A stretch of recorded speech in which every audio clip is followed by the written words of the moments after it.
All right, welcome in. This is FST, Fantasy Sports Today. My name's Matt Striker. His name's Joe Pisapia, and we are giving you everything you need in order to dominate. Whether it be season-long fantasy, we've got you covered. Straight up wagering, we're right there with you. We're just talking about it before we came on the air. You still cashing in DFS? Got a segment of that as well. Joe Pisapia, my friend, the author of the Fantasy Black Book. If you don't believe me, folks, go check it on the internet. I don't lie. I can't anymore. It's impossible. Joe, you don't lie as well. Welcome in. You and I were just talking before we came on the air that Ohtani's flirting 50-50. No one's watching because it's week 2 in the NFL. It's an amazing world in which we live. What's up? It is. It's football's world, and we're all just living in it. But yes, we are truth tellers here on the show. For better or worse, we always tell you how we think it is. And if you've been watching the show here in this offseason, I mean, we've been talking fantasy football since the month of July. And the one thing we kept coming back to over and over again is, hey, CMC is this number 1 overall lock pick is a tough sell. 417 touches is a lot. The last time he had 400-plus touches, he played 3 games the next year. And it's something when you go back and you look at some of the guys, it's kind of scattered where you see some guys can handle it, some guys cannot. The ones that have been able to handle that kind of workload are more the Derrick Henrys of the world and Marshawn Lynch's of the world. And I think we can all agree, physically speaking, those guys are a little bit different than Christian McCaffrey. Right. But that's kind of the biggest headline of anything is Christian McCaffrey does go on the IR. So it's not even, okay, maybe he'll play in week 2. It's not looking like week 2. Well, guess what? It's not looking like the next 4 weeks. So the hope is that he goes on the IR, and the hope is the Achilles tendonitis, which is also something we were not told. I think that would have been really important information to have. The calf strain was bad enough. You and I have been through this with a lot of baseball players, Matt, on our shows over the years too. The calf strains are things that linger, and then when you add in that tendonitis of the Achilles, it's a huge problem. And if you were watching the show last week, we even gave you one more shot at it. We told you, pick up Jordan Mason for free. Just to see, just as an insurance policy, even if you don't have CMC, because if CMC misses any significant time, this could be the 2024 version of Kyren Williams, right? And what happened?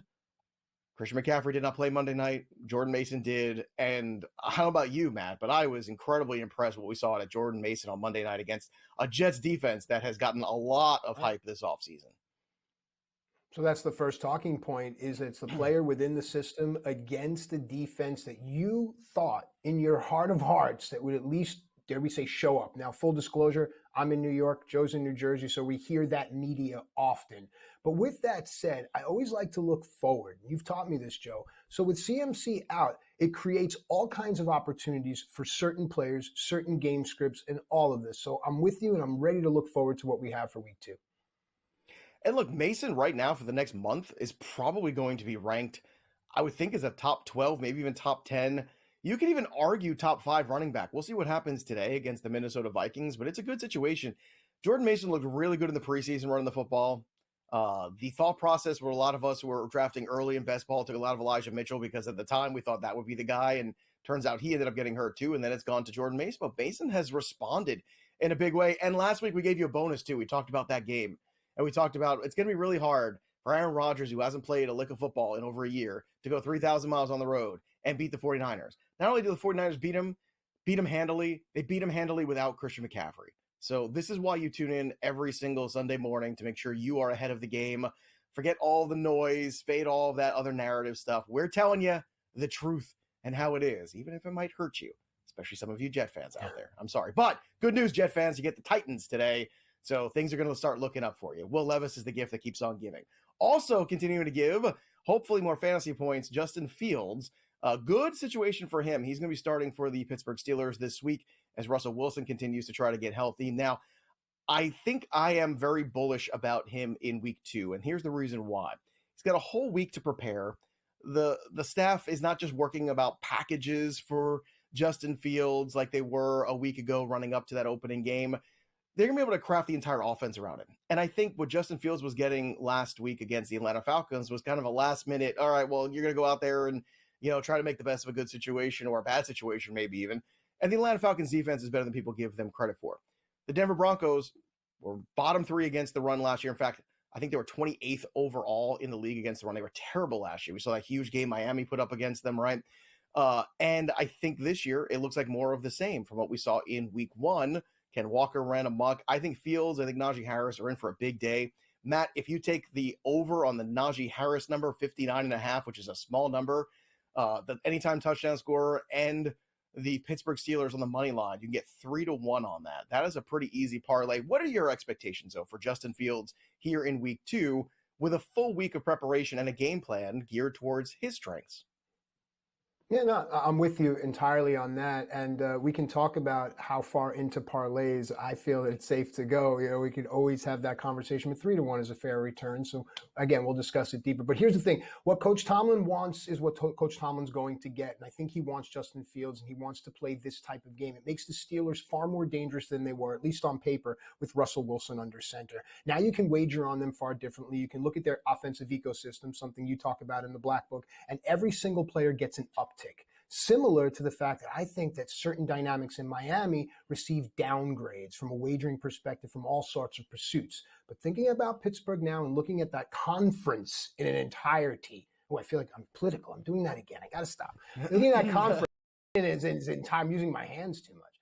In its entirety, it makes the Steelers formidable, and it makes every game that they're in, until they show us otherwise, a different game that you'd wager upon if Russell Wilson were the quarterback, Joe.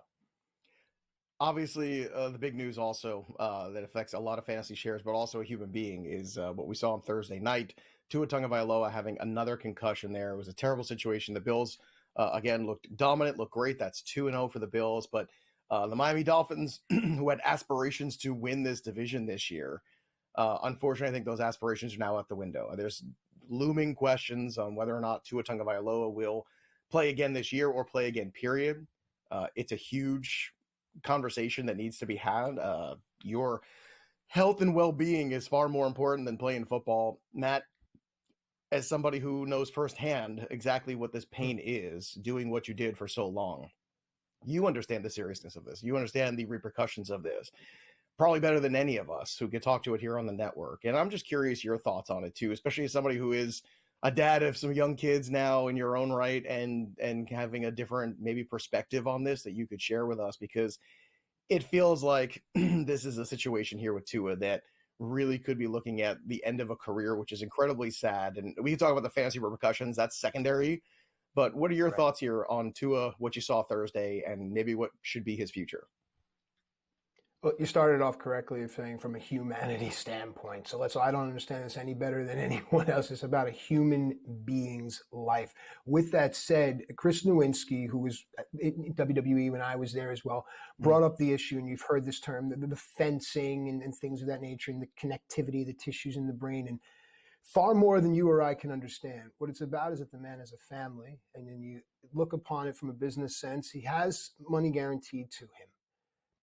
What are you doing to come back that is beneficial for you versus beneficial for everyone around you? And I'm not taking anything into it, but if he steps back into that realm, then he alone is the only person that made that decision. With that said, it's big of people to start to have that conversation more. Joe, you have 2 young daughters. They're playing football. They're playing flag football. And mark my words, within 50 years, we will either have leather helmets again to mitigate this type of damage, or we will be moving to something that looks more like flag football than the football in which you and I grew up. Well, you saw a player this past weekend wearing the concussion helmet too. So look, in the fantasy realm, Skylar Thompson obviously is going to be a huge downgrade. So Waddle and Tyreek Hill's value takes a hit. Don't be surprised if Ryan Tannehill isn't brought in for a visit to maybe the conquering hero. If you give Tannehill, a veteran, those weapons, it could be very similar to what happened last year with Joe Flacco and the Cleveland Browns. I think that is the route the Dolphins should take. And then it's a boost for the run game. You're going to see a lot more running in Miami. You're also going to see some booms in week 2. So we come back, who are the guys who are going to crush week 2? We'll tell you right after this.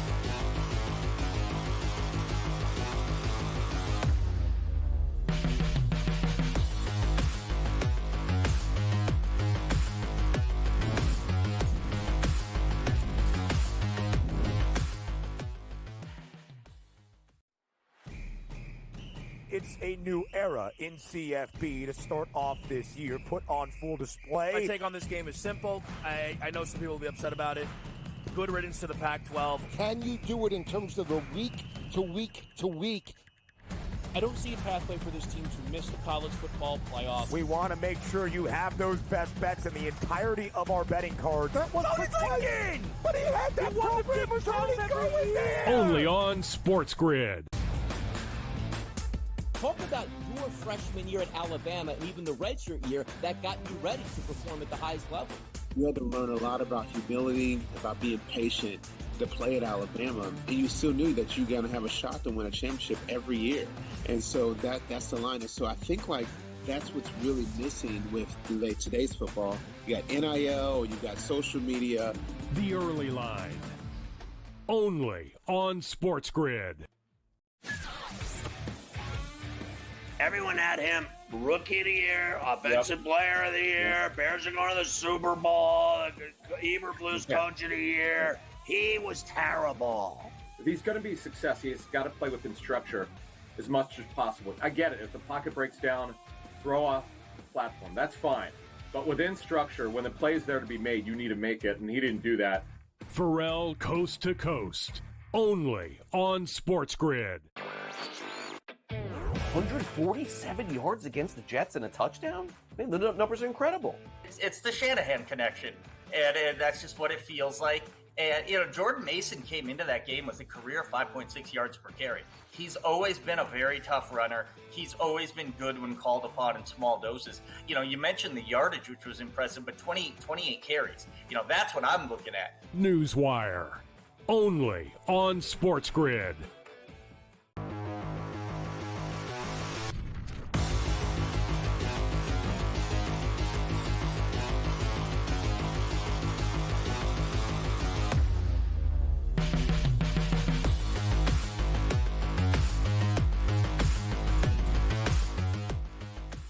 All right, welcome back into FST Fantasy Sports Today. Matt Striker, Joe Pisapia with you here, giving you everything you need in order to dominate. By the way, at SportsGrid TV. Those are our social media handles. Just do yourself a favor. Double check that you're following along. All the information we talk about here is going to live there. Joe, let's go into some fantasy booms for this week, and let's dissect how that can impact some of our wagers and some of our fantasy moves. Let's start with Lamar Jackson against Las Vegas. Let's have the conversation of how he was or wasn't in the red zone last week, and let's see how that can bounce back. What do you got?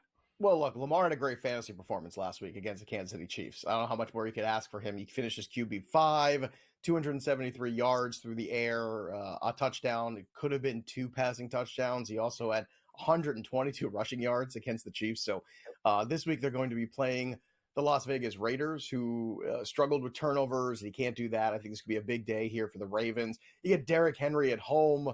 Lamar Jackson's first home game of the season. I think there's going to be a lot of energy in that building, and it's already a difficult place to play.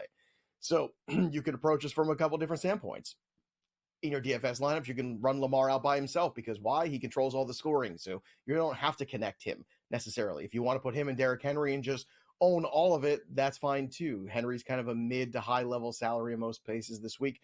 But I look at Lamar Jackson, I look at how the Las Vegas Raiders struggled last week to contain the run, too. You saw J.K. Dobbins have a 60-yard run. He had well over 100 yards against him. It's going to be a long day at the office. Now, the good thing about the Raiders' defense is they get after the quarterback. The bad thing is when you get after the quarterback and it's Lamar Jackson, he gets loose in space, and the next thing you know, he's running for 15, 20 yards. So I'd be looking at his rushing props today. I'd be looking at his touchdown props today. I'd be looking at a big fantasy day for him. Of course, he's in all your lineups. You're not changing anything out, but this is more about how do we make some money on the side of the fantasy? I think he is lined up to have a really big game here this week. So Lamar, I think, is definitely in the spot to boom in week 2. Yeah, this whole slate has a lot of anytime touchdowns throughout, and that's how I've been making my money thus far. Just knock wood. All right, let's go to Isaiah Pacheco. He has Cincinnati. I mean, the Bengals have to show us who they are. So let's talk. Yeah, same thing here. A lot of the same logic. You see last week, Ramondre Stevenson have a really good game against the Cincinnati Bengals. I don't know if the Bengals just didn't take them seriously, the Patriots last week. I don't know if they were looking ahead, if it was too much off-the-field drama and focus. But, maybe they were looking ahead to the Chiefs the whole time. But regardless, now the Chiefs are in front of him, and now Isaiah Pacheco's in front of him too. And Pacheco, also a guy that I think is lined up to have a really good game today. I think you want to keep the ball out of Joe Burrow's hand, no matter, what you might be concerned with wrist issues. He says everything's okay. We'll talk more about that later in the show. But Pacheco's in a good matchup this week here to have a big game. I think you're looking at the total for this game being potentially where you want it to be to one of the higher totals this week. Now we're all, crossing our fingers and hoping that it works. Last week he had 15 attempts for 45 rushing yards and a touchdown. He also caught 2 balls for 33. I think you can see a little bit more work from him in this week. Last week was a short week coming off the preseason. I think they were very careful how much they wanted to give him, especially since they had kind of a short running back bench. Samaje Perine was signed right before the end of the preseason. So I think they were being very careful with him this past week. And now in week 2, I think a little less in terms of limitations for Isaiah Pacheco. And that could mean for a big day for him against the Cincinnati Bengals rush defense that frankly did not get the job done last week. All right, we're looking for fantasy booms with Joe Pisapia, the author of the Fantasy Black Book. Tampa Bay Bucks secondary banged up. What does that mean for a certain Detroit Lion wide receiver? It means a big bounce back for Amon-Ra St. Brown. Week 2 is the bounce back week. There were a lot of guys in week 1 that underperformed, underwhelmed, and people were pulling their hair out. But Amon-Ra St. Brown will get back on track. I know you were disappointed last week. He had 6 targets. He only caught 3 for 13 yards. It's the worst game in recent memory for him. This Tampa Bay secondary, as you mentioned, is beat up a little bit. They've got some injury issues, which means that Amon-Ra St. Brown is in a great spot. People might be down on him in the DFS market too, because last week was so quiet. Now, Jameson Williams had, he popped off. I get it. It was a big week for him. Now, opposing defenses are going to have to figure that out, but this is a good situation. They're at home. Goff always plays better in that building. So I'd be going right back to that Amon-Ra St. Brown well in terms of daily fantasy, in terms of props too. I think there's a lot of money to be made on him this week just by buying back in on an extraordinary talent. I think far too often we overreact to week 1. If he had a bad game in week 8, it would be a blip on the radar. But this is kind of the equivalent of like the first 2 weeks of April, right? Where people panic in the baseball season. We always talk about it. Like, what are you worried about? Calm down. Everything's going to be fine. I think Aaron Judge started off slow this year, if memory serves. How'd that work out, right? You just got to be patient with some of these big time players. It was a bad game. You crumple it up, you throw it away. If he has another bad game and another one, okay, then we can start to ask the questions. But until that happens, it's Amon-Ra St. Brown or bust. So don't panic. Don't make stupid decisions and sit him this week. That'd be the dumbest thing you could possibly do. Push forward with Amon-Ra St. Brown and reinvest in him in the betting market, in the DFS market, because I think people will panic a little bit after that quiet week 1. And it was extremely quiet. All right, good job by you, as always. Let's look at the Rams here, banged up themselves, but taking in most of the handle in their matchup against Arizona. Is there anyone on Arizona that stands out to you? Yeah, Trey McBride got a lot of target share in that game. He had 9 targets, caught 5 of them, only 30 yards, though. So I'm looking for a little bit more efficiency here against the Rams defense that, look, I think that first assignment of the year is always a tough one. You go on the road against Buffalo, who's a good football team who, is kind of used to the bigger stage and probably ready for week 1. But I think you're going to see a huge correction from Marvin Harrison Jr. and from Trey McBride this week, too. He finished as tight end 9. Last week, the tight end, you want to talk about the weirdness of tight end? Oh, my God, the disappointments from McBride, from Dalton Kincaid, from Travis Kelce, from Sam Laporta. Basically, your top 10 tight ends didn't really show up. There were a few good performances from Kyle Pitts. Kittle was okay. It was a wasteland at tight end. That's not going to be the case. These guys are super talented. McBride, I think, starts to work today. And I think this could be a surprise game here with a lot of points because the Rams are dealing with some injuries on the offensive line. They don't have Puka Nacua. So I think it's going to be one of those things where they're going to be pressing a little bit. I think the Cardinals can score. We saw that last week against the Bills. They kind of took them to their limit. I think Kyler Murray's continuing to work his way back. So I'd be looking at a good, solid game here where I know Kyler said it's not his job to get Marvin Harrison the football. Guess what, Kyler? It is your job. Find a way to do it. Get Trey McBride the football to shake the dust off a little bit of the preseason and get back to work. And I think so far that's a good bet in week 2. When we come back, some of the guys that might not be in the best situations, we'll tell you who when we return.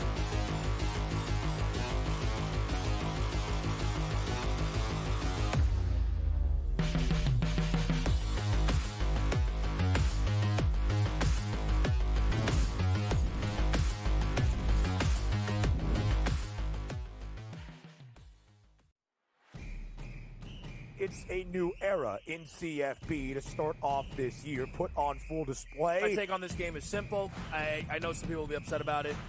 Good riddance to the Pac-12. Can you do it in terms of the week to week to week? I don't see a pathway for this team to miss the college football playoffs. We want to make sure you have those best bets in the entirety of our betting cards. That was thinking! But he had that program was already going there! Only on SportsGrid. Talk about your freshman year at Alabama and even the redshirt year that got you ready to perform at the highest level. You had to learn a lot about humility, about being patient to play at Alabama, and you still knew that you're going to have a shot to win a championship every year. And so that's the line. And so I think that's what's really missing with today's football. You got NIL, you got social media. The Early Line. Only on SportsGrid. Everyone had him rookie of the year, offensive player of the year. Bears are going to the Super Bowl.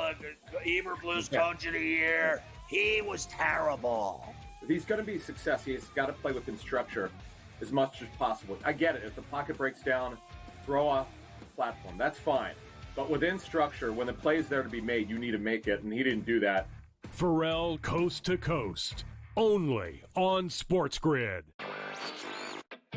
147 yards against the Jets and a touchdown? Man, the numbers are incredible. It's the Shanahan connection, and that's just what it feels like. And, Jordan Mason came into that game with a career 5.6 yards per carry. He's always been a very tough runner. He's always been good when called upon in small doses. You mentioned the yardage, which was impressive, but 28 carries. That's what I'm looking at. Newswire. Only on SportsGrid.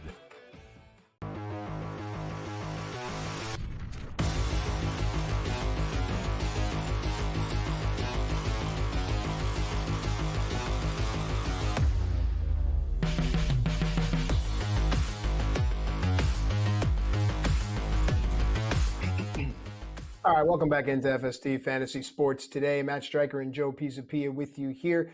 We just did Fantasy Boom for week 2. Go back, check it out in the archive. It'll be up there in a little while. If not, follow along at SportsGrid TV. So now it's time for Fantasy Busts. So let's try not to make some mistakes this early on in the season. I always like to pad my bankroll when I'm wagering, but also in fantasy, Joe, you know this, man. You can catch a hole, and by week 3, you're disinterested. You're doing things you shouldn't do. So let's avoid all that. Let's start here with Kalen Zacharias Metcalf at New England. DK Metcalf at New England. Joe, you have him listed in the bust category here. Talk to me about why. Look, this is not hating the player. It's hating the situation a little bit. Now, he gave a touchdown today, save his day. He's DK Metcalf. He's a great player. You're not sitting DK Metcalf, but I think it is telling that he is ranked 24th in the expert consensus rankings on Fantasy Pros this week. Last week, he was shadowed by Patrick Surtain. We saw what happened. Basically, he shut him down. 3 receptions for 29 yards, and that's a problem, right? That's not the best situation here for DK Metcalf. This week, he gets Christian Gonzalez, another really good cover corner. So it could be some limitations there in an offense that's still working the kinks out. We know that Ken Walker is not going to play in this game today. Zach Charbonnet is going to play, so they're already kind of maneuvering the offense in some different patterns. Again, I just want to reiterate, you're not sitting DK Metcalf, but you're fading, maybe you're looking for some unders there in the yardage totals. Maybe you're looking at your lineup and saying, you know what, maybe this is a week where I play somebody at the flex with a little bit more upside, like a Jameson Williams or a Xavier Worthy, a little bit more boom in there. To open the season, Metcalf had 16% target share, 32% air yard share, and 22% first read share in week 1. We'll see what numbers carry over again. It's a small sample size, right? So we're still trying to figure out who everybody is. And when you have a new coach and a new offense, you're still trying to figure that out too. And it's going to take a little while. DK Metcalf is an interesting buy low, though, after this week. If he has another quiet game, I'd be all over him. The next couple weeks, he gets Miami, Detroit, and the New York Giants. So those are 3 great matchups there for him going forward. So keep that in mind here as you're looking ahead on DK Metcalf. If you have designs to buy on him, wait for this week, see if it's quiet, and then reap the rewards of what's coming up. Because what's coming up is a really good situation where he would bounce back in a big way. So DK is a little bit of a fade this week. You're starting him. You're not sitting him. But you have to have realistic expectations. All right, this next portion of our conversation steers us to the New Orleans Saints and their offensive ecosystem as they go into Dallas. What are you looking at, Joe?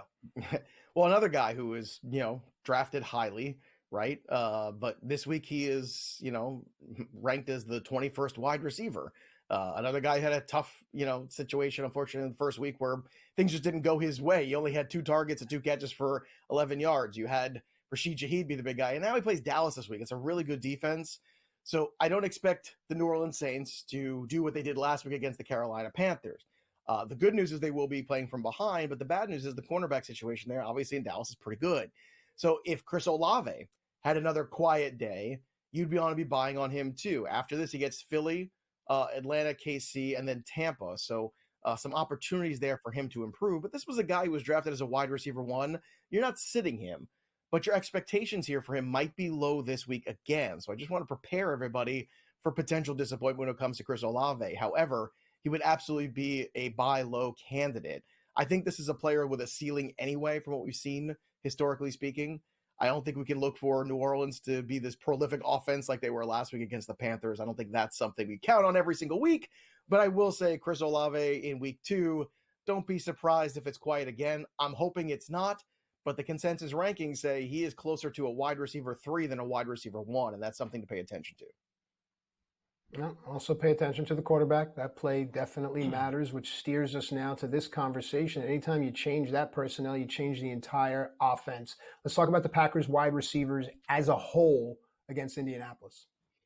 Yeah, I think you have to fade this group collectively. Now, Jaden Reed, who popped up on the injury report, is going to play.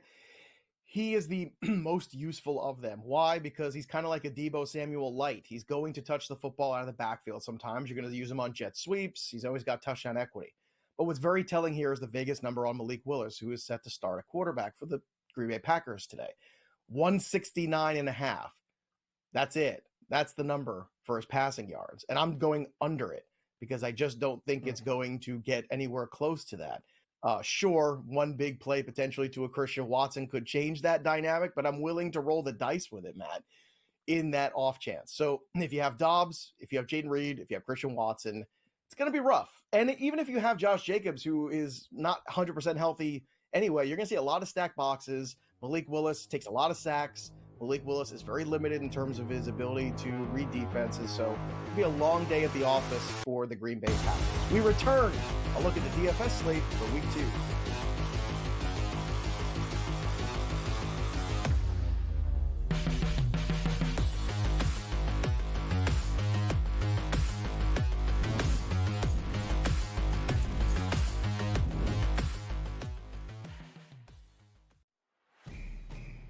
It's a new era in CFP to start off this year, put on full display. My take on this game is simple. I know some people will be upset about it.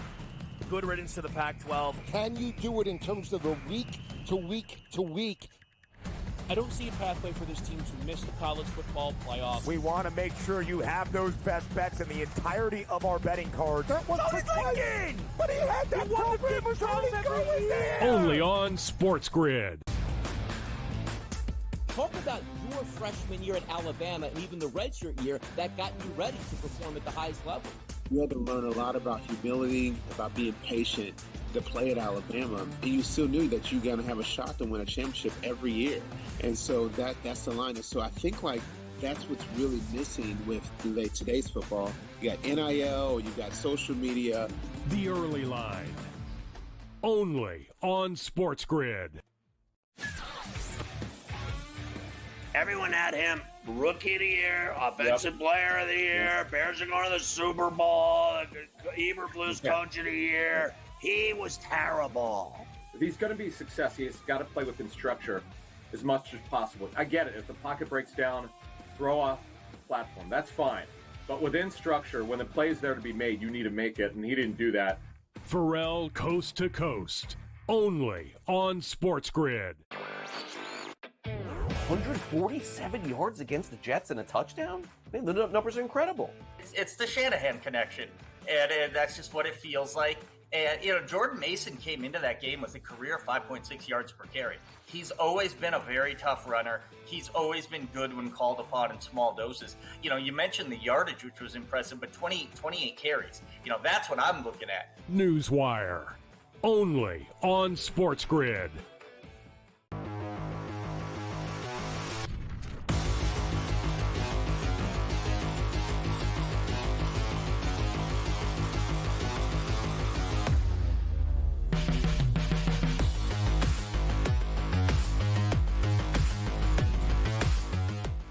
All right, welcome back into FST. Matt and Joe with you here. It's time now for everyone's favorite segment. I'm not kidding. Everyone behind the glass, Luke, and the entire team, Jake, TD Jake. This is time for DFS plays. And the reason everyone likes this so much is not so much that everyone's cashing on DFS, even though I think there's still a small portion of us that are, and that's fine, right? If there's money to be made, it doesn't matter how many people are there. I'd much rather there be less people. But it's about having the analysis of all the games, understanding what's going on with every single game. So let's start with the running backs. For those that aren't familiar, remember here you're playing DFS, certain price, certain player, we're going to spend that, and that might limit us in what we can do elsewhere. Joe, we'll start with the running backs here, and I'll start at the top. Breece Hall at 8,500. Is he worth it? What do you expect to return here? Look, if you're the Jets, I think you get to running the football, you get to basics, right? That's what you're trying to do. You're trying to get to a place where you bounce back because last week wasn't great against the 49ers. And I keep going back to the same point. You give them no time together in the preseason in real game action to figure it out. Well, they got a whole game's worth, basically, or 3.5 quarters worth before Tyrod Taylor came in to figure things out. Okay, you shake the dust off. You faced a really good 49er defense, and now you're taking on the Titans, who are one of the more middling teams in the NFL, and I think that's putting it kindly. Will Levis is very mistake-prone. You play defense, you run the football, and that's how you get a victory here, and you let just Aaron Rodgers manage things out. I'm not chasing the Allen Lazard stuff from the day, week before. That's crazy talk. I mean, I saw people – there was a trade in a league where somebody traded Devontae Adams for Allen Lazard. I saw it because somebody posted it to me, and I thought, this is the worst thing I've ever seen. Like, this is just so horrendous. But you shouldn't veto trades. You should let people learn the hard way, unfortunately. However, this week when it comes to the running backs, you do have Breece Hall, who's very expensive. Alvin Kamara at 7,800, I think, is a better pivot, especially in the full-point PPR formats like DraftKings. He's going to continue to work. He's that guy in the backfield for the Saints. Derrick Henry at 7,500 has a lot of touchdown equity. People were concerned that he didn't touch the football as much in that first game. Well, it was short week 1. Game script wasn't going his way. I expect the Ravens to have a lead. I expect the Ravens to be running Derrick Henry, and I expect this to be a good situation for return on investment. Isaiah Pacheco, who we mentioned at the top of the show at 7,400, also a player I think this week you are looking for opportunity here. He has some touchdown equity as well. But Jordan Mason, really, look, he's 5,500 over on FanDuel. On DK, he's 5,200. He is, going to be rostered probably in 70% of formats. Like, I'm just saying, like, the roster percentage is going to be through the roof, and I don't think it's wrong. I think you take your points, you take your return on investment, and it might be best Jordan Mason lineup winning this week. And if you want to fade it, that's cool. That's fine. I would at least have some shares of it because I think it would be a bad decision to fade it completely. So have some lineups with Mason. Maybe you have one or two where you don't have it. But it's hard not to look at that situation, the needs going on the road, how good he's looked so far in this offense, the touchdown equity he brings, and not feel like Mason is in a good situation to return 3x value on that $5,000 salary. So you really don't love a 4-leg parlay that includes an Allen Lazard anytime touchdown, is it today, to return No, I 10 don't. to 1? Oh, the garbage time Allen Lazard touchdown, people have spent and fab on it. Like, I'm not saying Allen Lazard can't possibly be useful at some point, but to trade Devontae Adams for him, what are we, crazy? What are we doing here? Oh, okay. It's so bad. Let's talk wide receivers here because CeeDee Lamb is priced at 9,100. Amon-Ra St. Brown at 9 even. So we'll start the conversation there, and I'll let you take it from there. Look, two very expensive guys, but both I think are worth the investment. If I'm going to spend up this week, it's going to be a wide receiver. It's a good situation for CeeDee Lamb. He looked sharp, though no hangovers from the contract negotiations. He looked really good against a pretty formidable Cleveland Browns defense. We mentioned Amon-Ra St. Brown's overcorrection. I think his roster percentage will be lower than it should be based upon the very disappointing week 1 stats. Now, I'm not looking for him to be disappointing in week 2 with the injuries to that secondary from Tampa, which is not a great secondary to begin with, in my opinion.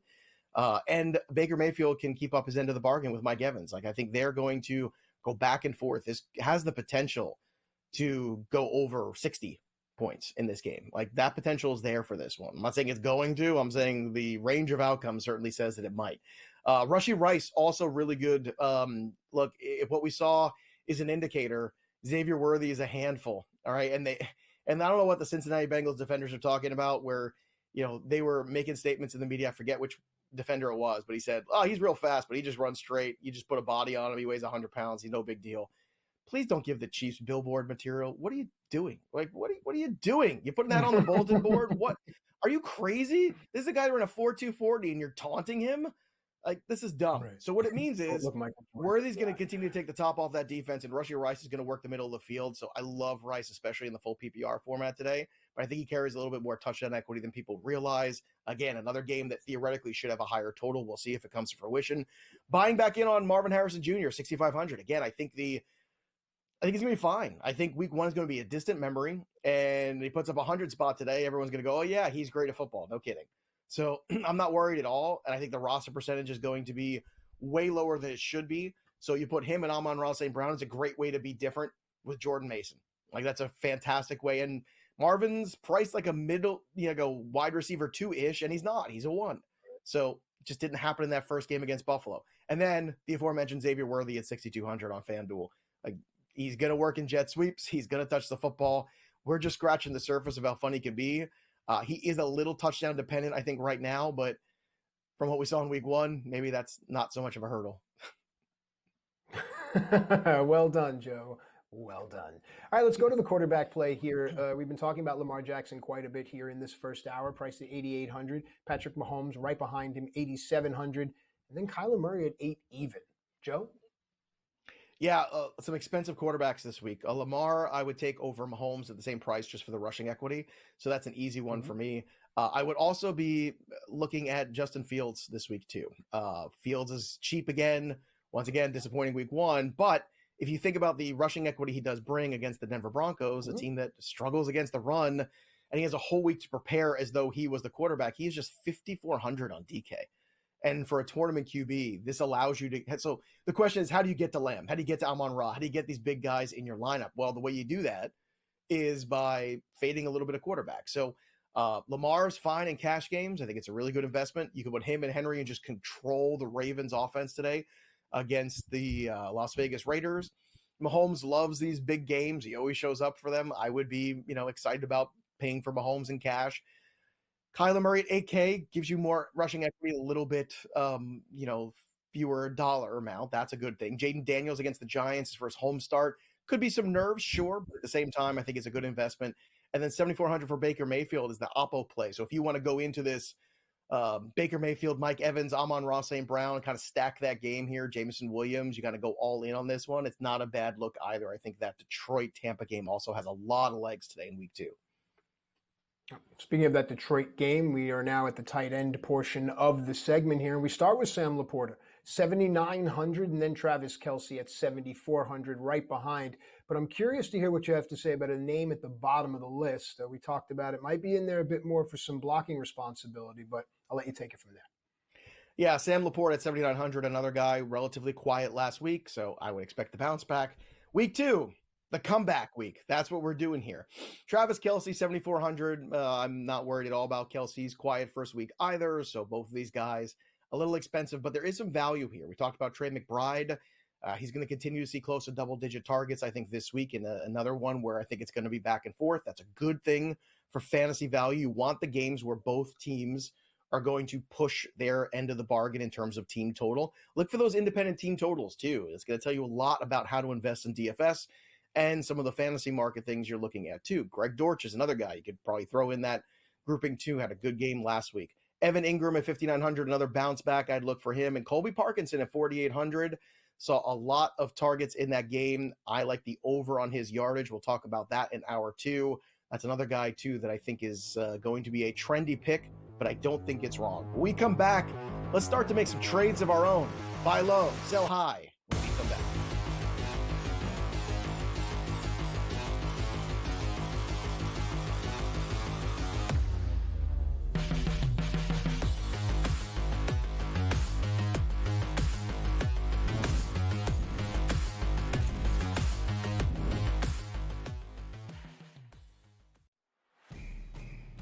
It's a new era in CFB to start off this year, put on full display. My take on this game is simple. I know some people will be upset about it. Good riddance to the Pac-12. Can you do it in terms of the week to week to week?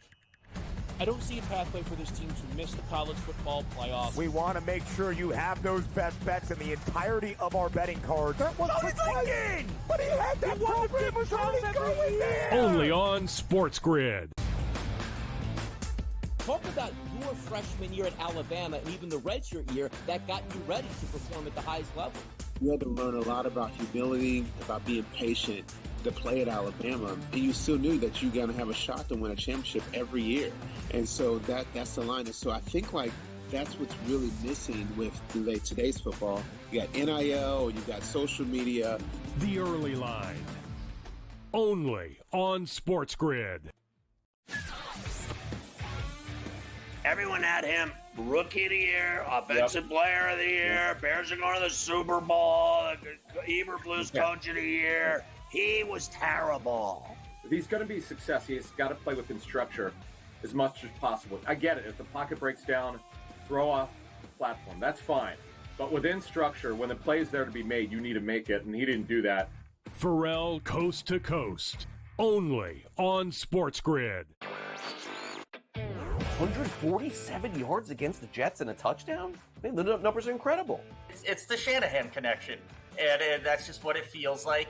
And, Jordan Mason came into that game with a career 5.6 yards per carry. He's always been a very tough runner. He's always been good when called upon in small doses. You mentioned the yardage, which was impressive, but 28 carries. That's what I'm looking at. Newswire. Only on SportsGrid.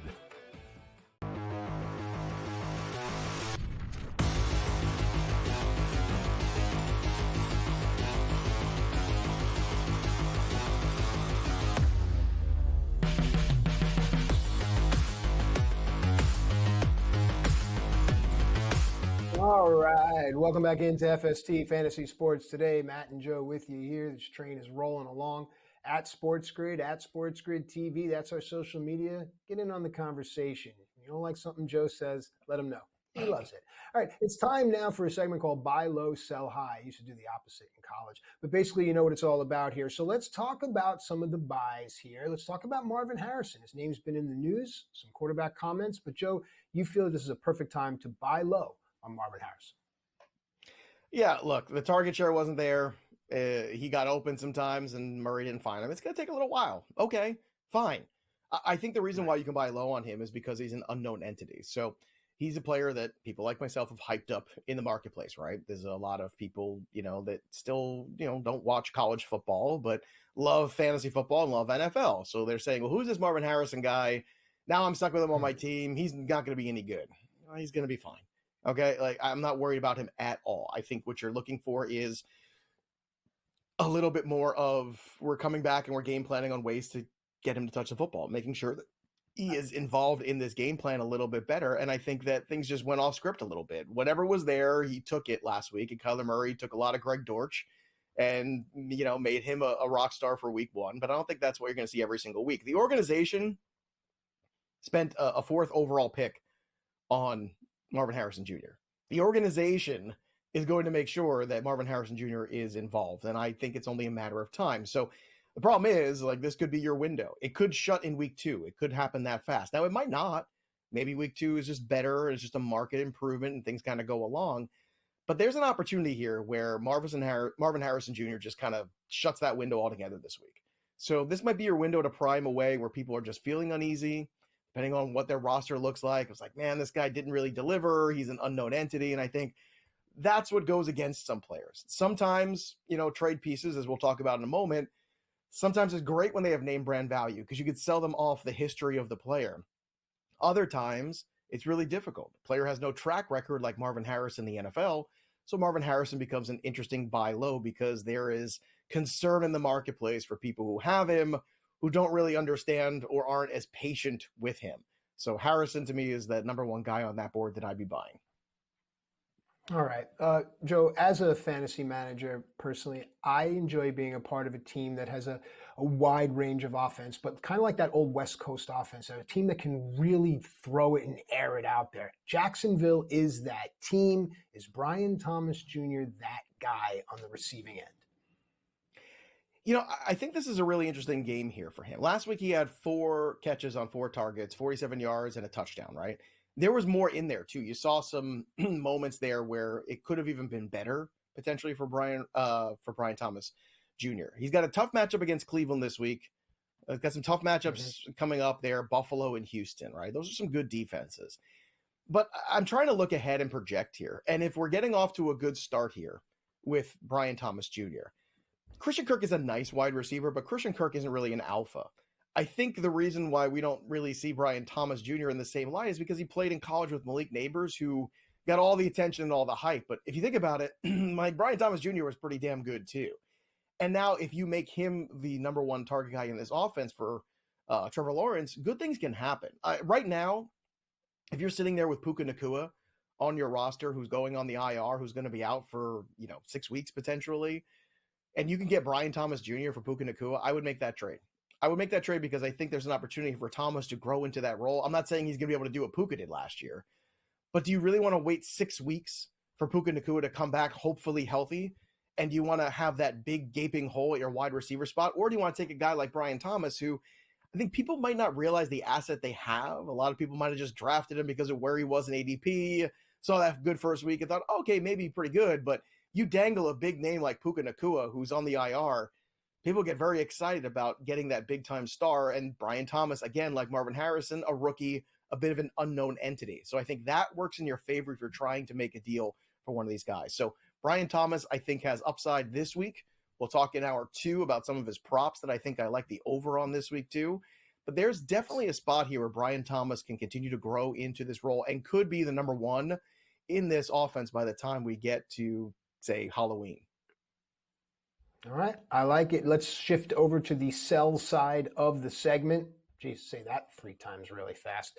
Before we get to a sell option that's probably going to garner Joe some controversy all over his social media. He loves it. Let's go to a player here that I think if you're going to sell him, you're going to have to package him because I just don't see a 1-to-1. I don't even know why you'd even have this player, but that's just me. Keenan Allen. You've got me off of him. I've been off him for a while. Sell high on Keenan Allen?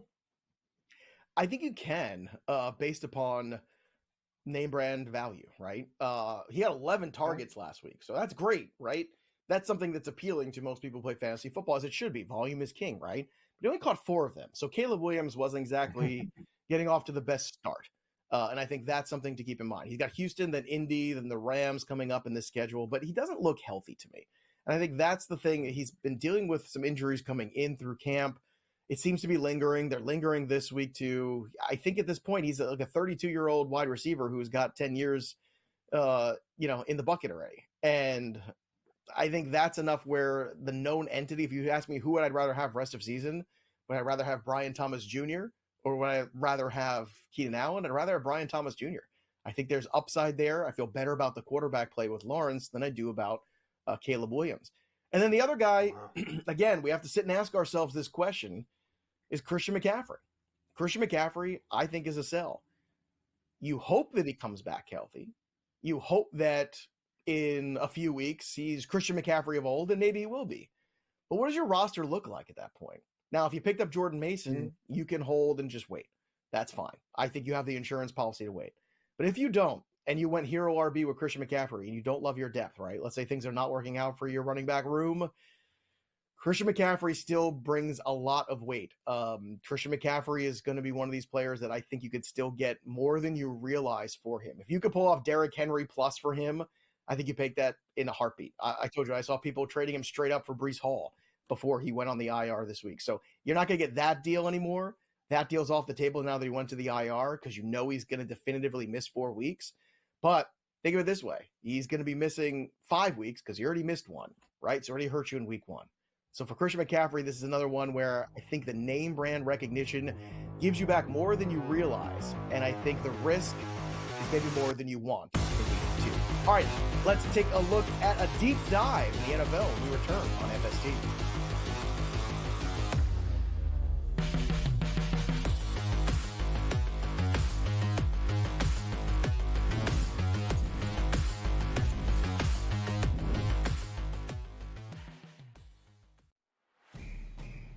It's a new era in CFB to start off this year, put on full display. My take on this game is simple. I know some people will be upset about it.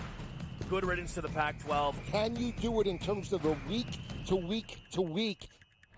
I don't see a pathway for this team to miss the college football playoff. We want to make sure you have those best bets in the entirety of our betting cards. That was thinking! But he had that program was already going there! Only on SportsGrid. Talk about your freshman year at Alabama and even the redshirt year that got you ready to perform at the highest level. You had to learn a lot about humility, about being patient to play at Alabama, and you still knew that you're going to have a shot to win a championship every year. And so that's the line. And so I think that's what's really missing with today's football. You got NIL, you got social media. The early line. Only on SportsGrid. Everyone had him rookie of the year, offensive player of the year. Bears are going to the Super Bowl. Eberflus coach of the year. He was terrible. If he's going to be a success, he's got to play within structure as much as possible. I get it. If the pocket breaks down, throw off the platform. That's fine. But within structure, when the play is there to be made, you need to make it, and he didn't do that. Pharrell Coast to Coast. Only on SportsGrid. 147 yards against the Jets and a touchdown? Man, the numbers are incredible.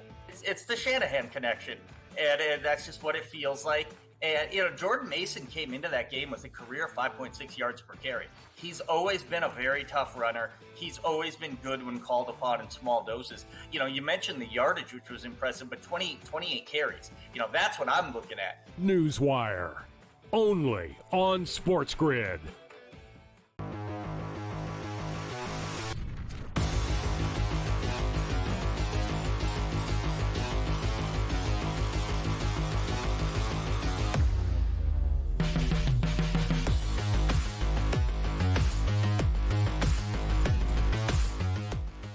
All right, welcome back into FST Fantasy Sports today. You could not imagine the things that are said before we come on the air. It's amazing. The opinions are everywhere.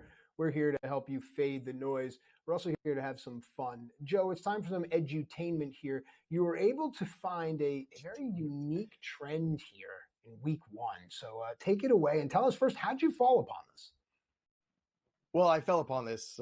Good Friday the Industry tweeted this out, so I'm ripping off Ian here. So good job, Ian, with this stat. But it was a bad first week for wide receiver U, the guys who went to Ohio State. Ohio State, obviously known for producing some of the best wide receivers on the planet. But week 1 was a little rough. Jackson Smith and Jigma, 2 catches for 19 yards, no touchdowns. Curtis Samuel, 2 for 15, no touchdowns. Chris Olave, 2 for 11, no touchdowns. Terry McLaurin, 1 for 6, no touchdowns. And Marvin Harrison Jr., 1 for 4, no touchdowns. If you combined all of this, you might get a decent day, but not a good day for any of these guys in week 1. So, bounce backs. That's what we're talking about here. We already talked about Marvin Harrison Jr. and how good he could possibly be, and I think we're going to buy in on him everywhere. Terry McLaurin, I think you're going to see Jaden Daniels be a little bit more conservative this week.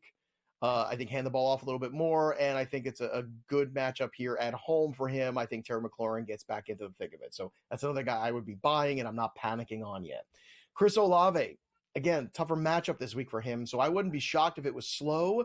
And if it is slow today, you got 2 bad weeks for Chris Olave, who is a very good talent, a very solid player, despite the fact he has a ceiling that's capped. I still think the floor is very high for Chris Olave. So watch carefully. Watch that trade market. I guarantee you, if he has another bad day at the office on Sunday, he's going to be one of the most traded players in fantasy by the time we get to Wednesday. So keep that in mind, and you want to be the one buying him. Curtis Samuel is trickier. You've seen Mac Hollins get some work there. You see Keon Coleman, Khalil Shakir. Curtis Samuel was dealing with that turf toe. That's never a good injury. So maybe you want to chalk it up to that. I just think it's going to be inconsistent. I think it's the Josh Allen show and we're all just living in it. And James Cook was tremendous. I mean, for a guy who never scores touchdowns, he certainly scored a lot of touchdowns on Thursday. Maybe he looked pretty dumb. So I had to take the big L on that because, look, between the 20s, he's great. But whenever you get, within that red zone area, it's never James Cook. Well, it was. It's a mathematical anomaly on Thursday. JSN, the last guy on that list, too, that I'd be buying on because I think JSN over time is going to continue to grow into that role. You have to give the Seattle Seahawks offense some time, which is why I think it's really interesting, Matt. The Patriots last week were 7.5-point underdogs. They won on the road in Cincinnati. At home, they're going to get, again, Ken Walker's doubtful for this game, so he's probably going to be out. So they're not full strength. It's their first road game for the Seattle Seahawks. I would not be shocked if it was a Patriot 2-0 to start the season, which is going to make everybody laugh and chuckle and giggle, except for the people in survivor pools who all had them last week. And what was it? More than 70% of people eliminated because of that game. Watch this game carefully today because I'm not sold yet on Seattle. A couple issues there, some safety issues. Geno ran amok, made some plays. No Ken Walker. Yeah. What do you think about the Patriots maybe being 2-0 and maybe make money on them? I think it's an interesting one. I almost want you to stop talking because that's the perfect one of those, some houses give you the no sweat bet and things like that. Yeah. That's the perfect one to use it on, the one where you would not wager your own money. That's a perfect one right there. And Joe, you mentioned it last week. I kept my side eye on it. And like I said, throughout the season, folks, if you're new to the show, you're going to be thinking of Joe when you see certain scores come up and certain things. No, because he's going to say the things and then 8.5 times, it's about 8.5 times out of 10, they're going to happen. So with that said, that's a good one. And there's a couple of other ones that I would like to package together. Normally I'm against these big parlays, but if you can find things like that have plus money attached to them and you can couple 2, maybe 3, you can really find yourself building your bankroll. I talked about it last week. Early part of the season, we want to be playing by the house's money. I don't want to be spending any more of my wife's money than I have to because I got to hear it from her. God bless her. I love her. But still, you get my point? So it's plays like that New England play that you don't have to use your own cap on. You just try to take those no sweats on there. And when you win, you add that to your bankroll. Great, Joe. Yeah, I'm with you, man. I'm with you. And, sometimes when it looks too good to be true in those survivor pools, especially week 1, it always is. Every year, I feel like there's that one game that just eliminates half the pool in that first thing. Last week, I kept it simple, and I just took the 49ers against the Jets because I follow my own narrative. Everyone thought I was nuts. Well, that's a W in the books. This week, survivor pool pick, the Ravens at home. Don't worry about week 8 and 9. Just get through week 2, everybody. We'll figure it out as we go. And you play those survivor pools. Everyone tries to be too cute, trying to look out, weeks in advance. Just get a W, baby. Survive in advance. We're going to advance to hour 2 right after this on SportsGrid.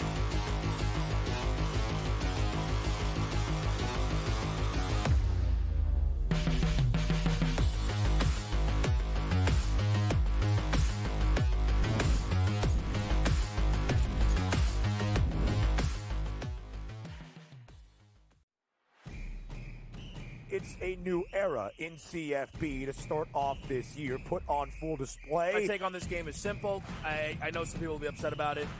Good riddance to the Pac-12. Can you do it in terms of the week to week to week?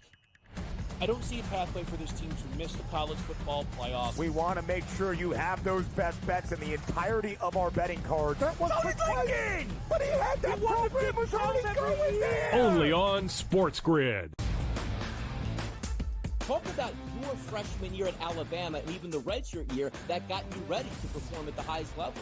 You had to learn a lot about humility, about being patient to play at Alabama. And you still knew that you're going to have a shot to win a championship every year. And so that's the line. And so I think that's what's really missing with today's football. You got NIL, you got social media. The Early Line. Only on SportsGrid. Everyone had him rookie of the year, offensive player of the year. Bears are going to the Super Bowl. Eberflus coach of the year. He was terrible. If he's going to be successful, he's got to play within structure as much as possible. I get it. If the pocket breaks down, throw off the platform. That's fine. But within structure, when the play is there to be made, you need to make it, and he didn't do that. Pharrell coast to coast. Only on SportsGrid. 147 yards against the Jets and a touchdown? Man, the numbers are incredible. It's the Shanahan connection, and that's just what it feels like. And, Jordan Mason came into that game with a career 5.6 yards per carry. He's always been a very tough runner. He's always been good when called upon in small doses. You mentioned the yardage, which was impressive, but 28 carries. That's what I'm looking at. Newswire. Only on SportsGrid.